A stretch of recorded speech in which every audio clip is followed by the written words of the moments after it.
What's up, squad? We back at them again, man, when they thought it was finna end. Thank y'all for riding with me. Well, you know you forever lied then with your boy Stories with V. At this time, family, you already know what I need y'all to do for me, man. Like, share, comment, smash that subscribe button, y'all. Why? Come on now. We on that road to 100K. And if you're new to the channel, welcome. Thank you for being here. It's an honor and a pleasure. So listen, sit back, relax. You can take a seat on the bed or copper squad on the toilet seat. I got the rest of the show from here. To that one and only V squad. They know the motto, man. Listen, it ain't no squad like our squad because they don't mob how we mob. So with that being said, we're going to continue to push, mob, put them numbers up, and dominate 2024 is our year. If you would like to support the channel through Cash App, boom, it's listed right there. If not, please join the membership, man. Exclusive content. You definitely want to get involved over there. If you would like to come on the show and tell your story or have a story told through V, jump in that comment section right now or DM me on one of my platforms, man. We would love to have you on. Without further ado, y'all know what time it is, family. Let's jump into them V-Mob shout outs of the day. Number one on the V-Mob list, man. Salute the chat room. Going what it do, family. Number two on that V-Mob list, man. Salute to Monica Ruiz. What it do, family. Number three on that V-Mob list, man. Salute to my dub, Randy. Number four on that V-Mob list, man. Salute to Planet Plainfield. Salute, salute. And number five on that V-Mob list, man. Salute to me versus me. Salute and thank you to each and every one of y'all, man, for joining this family, because that's exactly what we all here, man, a family, where we come together each and every day, tell an entertaining story, laugh, chill, vibe, take our minds away from whatever we got going on at the time, and try to prevent one person from ever spending one night inside that cell, man. So without further ado, y'all know what time it is. This Life, part 6, the finale, just a quick wrap up. And then we also going to give the intro into our new series, Gangster Love, man. So without further ado, meet me over there, family. Let's go. Boom.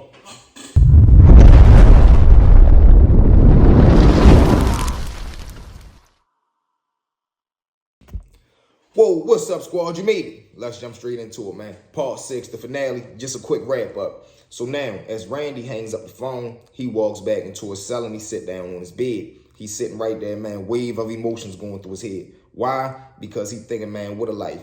From where I started being that soft little boy who dudes was making fun of, to the fact that I just ordered a hit from a jail phone in a jail cell, you get what I'm saying? So like I tell you, man, things come around full circle. As he's sitting right there going through those thoughts, he get a knock at his cell door. It's a couple of his homeboys that he got knocked off with in the raid. They come in there, sit down, they like, man, you good, you all right? He like, yeah, man, I just got off the phone with bro and them. They say that situation took care of. So everybody right there gonna get a real big smile on their face. Why? Because everybody know that Prime was the rat. So hopefully, and God willing, with his demise, that's gonna mess up the DA case and they'll be able to have something good shaking their favor. Boom, now let's bounce back to Prime. Boom. Now, bouncing back to Prime, after the situation happens with him and the two young boys put that iron on him, he's down. He ends up falling demise. Now, granted, somebody hear the situation. Of course, they hear the gunshots go off. Somebody look out the back window. They see him laid out, stretched right there. They call 911 in the ambulance. Ambulance come up there. They grab the body. Of course, they pronounce him at the scene. They drags him down and takes him away to the morgue. Now, granted, where does this put that snake detective at? His whole case is blown up. So now when he gets the phone call that Prime is dead, he flips his whole office. What? So now he going off in an uproar. So now with Prime being put down, when the detective get the call, he get to going off, flipping his whole office. Boom, because he know the techniques and the things that he was doing was illegal. His main witness and CI is down, so there go his case right there. So that make it even better for Randy and them, make it even worse for him. So he goes off, he flipping his office, he hot Philistine. Boom, now bouncing back, let's bounce back to the girl. Bouncing back to the girl, when she gets the news, to everyone's surprise, she breaks down. She's heartbroken because you got to think, man, no matter what she did outside or no matter what she did in the streets, Prime always made sure that she had a roof over her head, she had food in her stomach, and she had clothes on her back. Because granted, every other dude that she messed with, she never lived with. Yeah, they had their little fun and they had their situation, but what her and Prime had was way bigger than that. So now, her busting all the moves that she made in the streets, she had her own money. Even though she loved to spend Prime money and everybody else's money, that's because the money that they gave to her, she just was stacking up and saving. So now when nobody wanted to pay for Prime funeral because he was labeled as no good and a rat, she stepped up to the table and she laid that man to rest, you know what I mean? She made sure that he went out in the proper way, man. So, you know, commend to her too. Now, let's bounce back to the man, of course, 211. Now, of course, 211, after all this situation happened, Prime gone, Randy and them book, is only a couple of the little dudes left in the court. He goes back to his regular way of living, you know what I mean? Getting high, doing what he do, running with his regular pack of friends,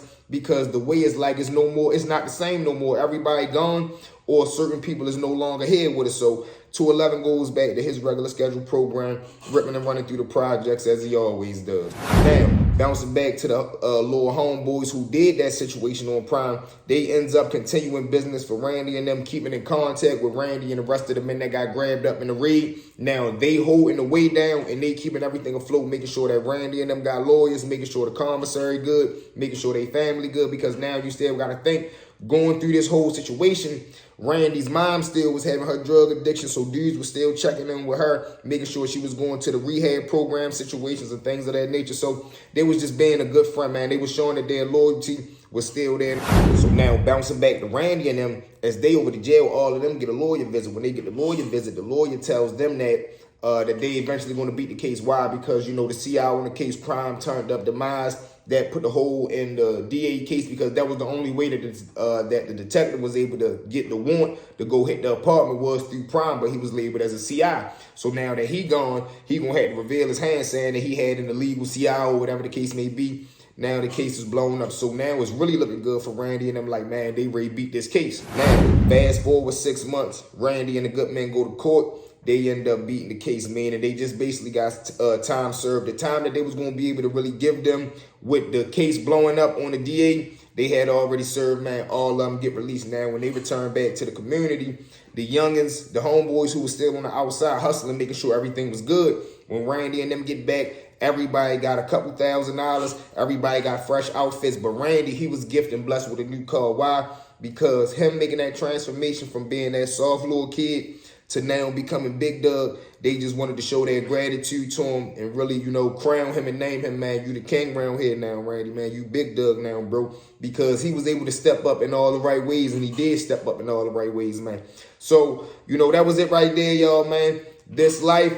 Now, with that being said, I just want to say thank you for riding with me, man. Salute to each and every one of y'all. Now we are officially ready to jump into the new series starting today, man. We just going to drop the intro today. And this series is called Gangster Love. So let's jump into it, man.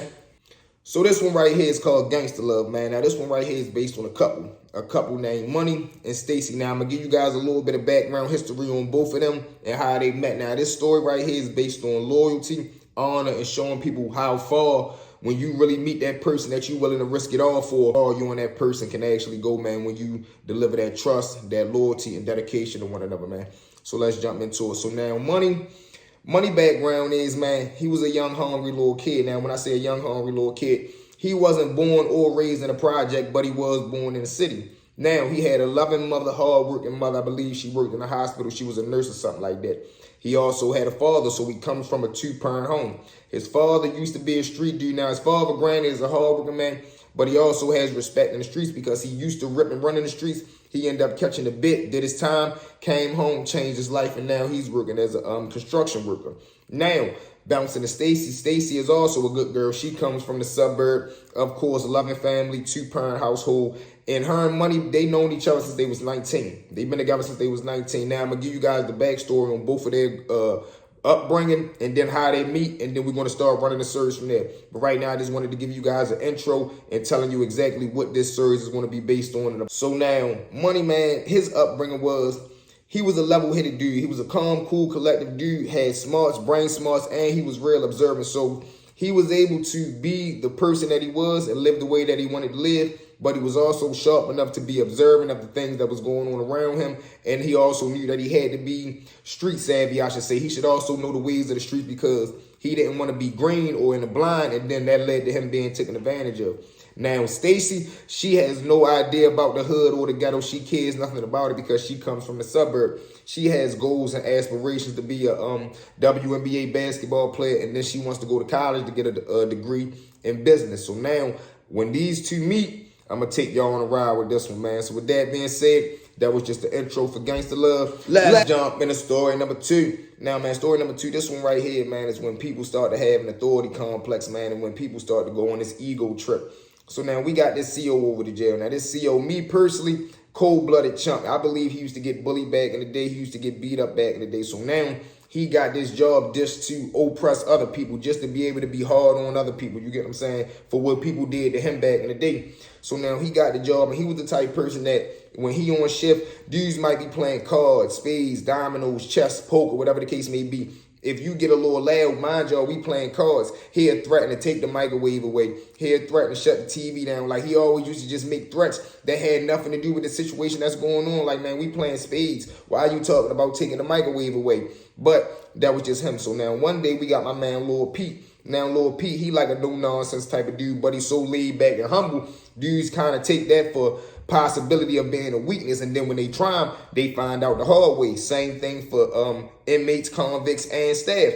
So one day it's a visit day, so we ready all go down to the VI room. So when we ready to shoot down to the visit, you know, they start calling everybody down there. We go now. When you go on a visit, you're going to be strip search going out, and you're going to be strip search coming back in, because they want to make sure you're not taking nothing out that you're not supposed to have, and that you're not bringing nothing back in that you're not supposed to have. Now, granted, COs, when they doing the strip search for it, they usually just go ahead, man, squat, cover, let me see, all right, go ahead. But you got these robo-cops who want to go above and beyond, and every man not going for that, man, because that's just violating somebody's personal space. You get what I'm saying? So now, boom, I come through, cough, squat, boom, get out of here. Now, like I tell you, the CO for real, he must got a thing for Pete, man, the way as though he just want to be a nuisance. He want to agitate him. He want to aggravate Pete. So when he come through, Pete doing the strip search for real, he tell him squat, cough. Now, granted, we can't go until everybody is done. Then once everybody done, they going to line us up and you can shoot back up for real. So, boom, I'm putting my clothes back on. So I'm waiting for the rest of the guys to go through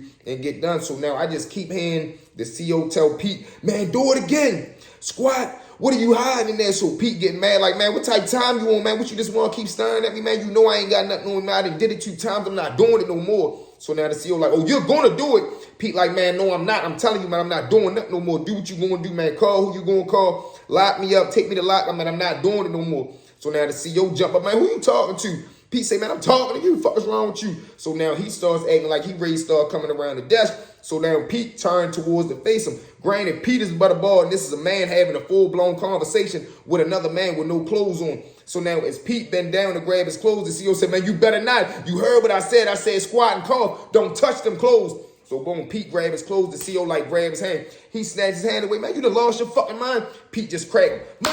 Now when he cracked him, the CO back up after talking all this tough talk. He fake throw his dukes up. What's up? What's up? Man, my little man Pete just charged him. I'm talking about breaks him down. Mop. When he grabbed him, he take him straight skyborne, drop him straight on his head. Boom, when he dropped him on his head, the CO radio pop off, slide across the floor. Man, Pete stand up, kick him straight in his face. Now, granted, it was crazy to me because he ain't got on no shoes or no socks. Kick him straight in his face, hit him 2 more times. Now, of course, it's COs everywhere, so they hear the commotion. Peek around the corner, they come in there, banging that mace off. Now it's Pete turn to get crushed. They taking him skyborne. Boom, dropping him on the ground, kicking him in his mouth. They kicked 2 of his teeth out. It was crazy, man. All because of an ego-driven CO who want to be staring at another man talking about do it again. Like, come on, man. I wouldn't even take no job that causes another man to do that, man. But with that being said, family, you know what it is, man. Let's jump into story number 3. Now, man, story number 3, this one right here was a crazy situation because it showed you how some people don't never care of the danger that they put you in off the disciplines of their actions. Now, like I tell you, man, you got these dudes out here who they personally are chumps, but they come from a family full of thoroughbreds. So in their mind, they got this illusion or delusion that they built the same way that their family built. And then you got people in the streets or people in society that give them so many passes due to the fact that I don't want no smoke with your family. Yo, I personally punish you, but I don't feel like beefing with your brother, your cousin, your uncle, your father, whoever it may be. So now where does that put the person that's giving these passes at? They building up this false sense of courage. They building up this false sense of ego, thinking that they really made like that or that they're a made man, when in all actuality, it's really your family that's saving you.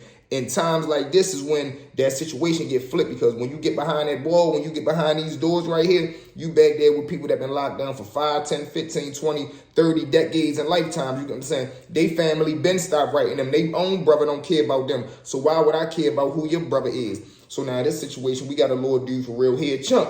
But he come from a family full of thoroughbreds. So he run around and he be doing little wild stuff. And dudes be giving him passes because they don't want problem with his family.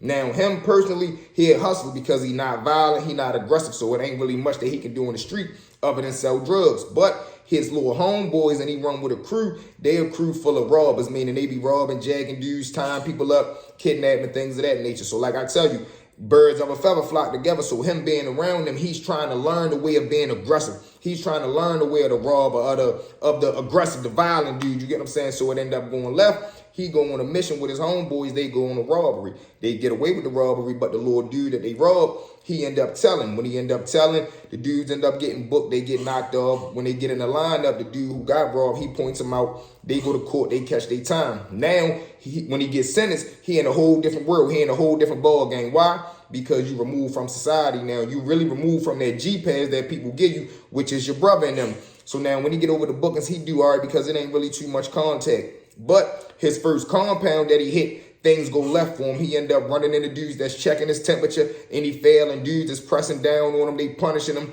He getting extorted. He getting his commissary took. He not getting on the phone. I mean, one time I seen this man literally on the phone.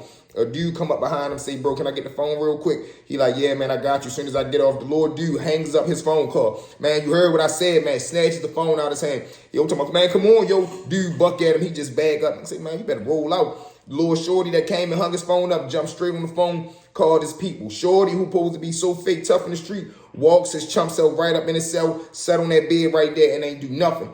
What does that do? That opened the door for anything and everything to start happening to him. Now, we got this one dude over the jail. He really taking advantage of him. I'm talking about he taking it to the next level. Every time that he go to commissary, when the shorty get back in the cell, the dude run down on him. He digging in his bed, taking whatever he want. Whenever he don't got hygiene products or things that he need, he going straight to his cell. He not asking. He coming straight in there, taking whatever he want. And shorty just letting him get away with it. So now everybody's starting to do this. So he over there getting treated. He'll be at the card table. If they lose the card game, whoever his partner is, I done seen partners of his get up, lean across the table, smack him. Man, what is you doing? Man, I'm telling you, if I lose this money, I'm going in your cell and I'm taking whatever I lose. And he'll just be eating it. So now the one dude who really putting a hard press on him, it starts to get out of hand. One day he beat him up. He give him a black eye. So now shorty jumps on the phone. He called uptown, called his brother and them. So he keep complaining. He telling his brother who the dude is. Now, granted, the dude that just gave him a black eye, he's set to be released in about 3 months. So now shorty who just got the black eye, he calling his brother telling him, yeah, this dude over here, he bothering me, man. Gave me a black eye. He ready to come home in 4 months. His name's such and such, man. I want y'all to punish him, yo. I'm talking about, bro, I got a black eye, man, a black eye. So his brother, of course, being a big brother and him being a gangster, he like, man, what's the little dude name? Where he from? So now he gets his 411 on the dude and he find out he is ready to be released in 3 months. The big brother wait 3 months. He tell his little brother, look, man, just hold on tight, man. Hold your head up, yo. You a soldier, yo. You come from a long line full of made men, yo. You got to find it in your heart, yo. And you got to stand up for yourself or people going to keep taking advantage of you. But shorty ain't have it in his heart. So now, fast forward 3-4 months, the dude that gave him a black eye, he comes home. He not even home for 4 months. He ends up getting cracked. Now, when he ends up getting cracked and put down, the person that did this M1 is shorty brother. He ends up following through with his word and he gets him knocked off. Now, when the police start investigating his case, they get hold of a phone call that shorty who got the black eye and his brother was having where he was complaining because one, shorty over there kept writing, he kept dropping notes on the dude. He was over there snitching. He kept dropping notes and complaining, telling the case manager and the COs and the sergeants and all that shorty was bothering him, messing with him. He wanted to move units, this, that, and the third. But like I tell y'all over there too, them COs and people, they don't care. You not their child. And they gonna be like, man, you shouldn't have came to jail if you can't survive. So boom, they start investigating that. They get a hold of the phone call where the brother was telling him what he wanted them to do. I want you to knock them off. And the brother saying that he was going to do it. Boom, they start investigating the brother. Somehow, some way, they end up getting DNA and forensic evidence that connected the brother to the murder. The brother ends up getting booked and charged for that crime. With it like crazy, man. All over you wanting to be fake thorough and fake hard running the street. You gets locked up. Now when you get behind the wall, you can't survive. So you over here being extorted, bullied, and abused. You call home and ask me to crack. The dude who over there doing that to you, He comes home, the brother end up doing it. Now he ends up getting booked for that M1 that you made me do, all because you couldn't survive over here. Crazy, yo, blew my mind, man. Blew my mind, and guess what now? The brother end up getting a life sentence. And then once the brother who was getting chumped and got the black eye, once his time was up, he served his time and went home. Crazy, man. Crazy. That's why I tell y'all, man, kids, don't get involved, man. But with that being said, family, you know what it is. Thank y'all for riding with me. Where you know you forever locked in with your boy Stories with V. At this time, family, you already know what I need y'all to do for me, man. Like, share, comment, smash that subscribe button, y'all. We'll be at 100K in no time, man. Salute to each and every one of y'all that ride with the kid, that support the kid, man. That's part of this V-Mob, V-Squad family, man. If you...